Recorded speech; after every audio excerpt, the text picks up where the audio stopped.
This phone officially turns 5 years old. No, I'm serious. 5 years. This phone had a ton of pressure when it launched back in 2015 because it had the ugly Galaxy S5 right here. That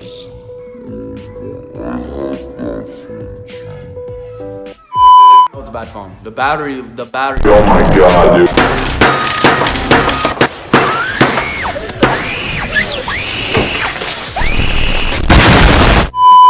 People were just so tired of Samsung and people were just hopping into Apple, be like, yo, you know, you make better phones, and then Samsung's like, nah.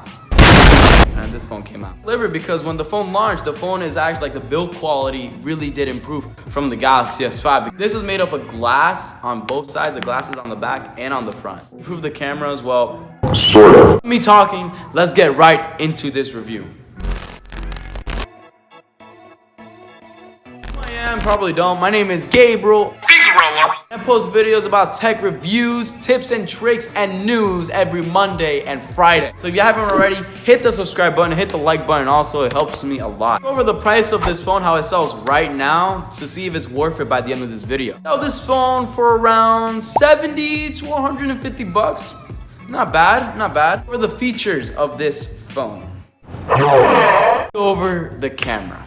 I was just thinking about like how much I bragged about this phone's camera when I had this phone for 3 years. I just told my friends, I was like, this camera is the best. It is better than Apple, no joke. But I got the iPhone 10 and yeah, I apologize to everyone that I told that Samsung was better. I said I'm sorry. No, it's not fair, but let's compare the Galaxy S6 to the iPhone 10.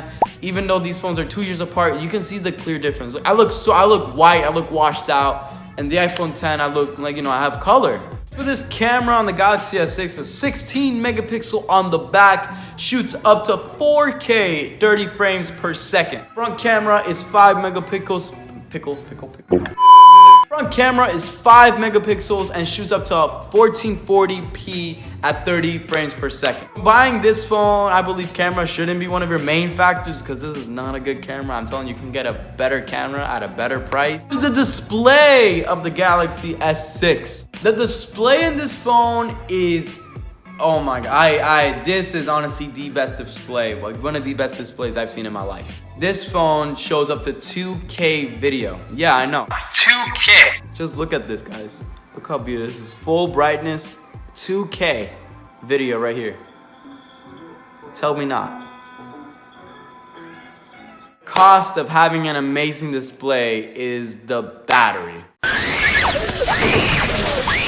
And I really despise the battery in the Galaxy S6. I hated it with a passion. I could have 100%, right? When I wake up, I unplugged it 100%. I get to school, 90, 10% out of nowhere. Oh, okay, 10%. Once I get to first period, it's already at 80. I'm not 80%. Once I reach fourth period, my phone's about to die.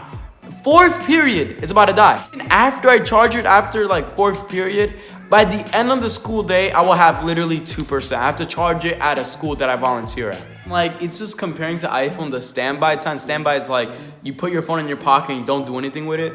Literally, I can do exactly that, and my phone will still lose 10% in like 20 minutes. The good thing is that it charges crazy fast. I love it. If you have the box that comes with the Galaxy S6, if you have the box and plug it in with the box that it comes with, God, man, I believe it goes from 0% to 50%, I think in less than 30 minutes, or at 30 minutes, it will charge that fast. Now, my last point for the Galaxy S6 is storage. This time, there is no micro SD card slot for this phone. Last year in the Galaxy S5, the predecessor had a micro SD card slot. Comes in 32 gigabytes, 64, and 128. I believe the best option for you to get for your Galaxy S6 is the 32 gigabyte model. Never have gotten a message where saying you're running out of space using only 32 gigabytes. I'm telling you, 32 gigabytes is enough because you're not gonna be using the camera that much. Even when you download so many games, it's still not gonna like blow up. You can download pretty much all the GTAs and your phone is still gonna have a lot of storage. Now, is this phone worth it in 2020? I would say no. I believe there's just better options out there. Now, like, we're in 2020, this phone came out 5 years ago. Like, there's a lot of phones that came out in 5 years that are worth far better, that have far better cameras, battery life. Like, have it of, is the Galaxy S6 worth it in 2020? Down below if you have a Galaxy S6 or you may think it's worth it in 2020. We're gonna hit that subscribe. We're gonna hit that subscribe button and I'll see you around. Peace.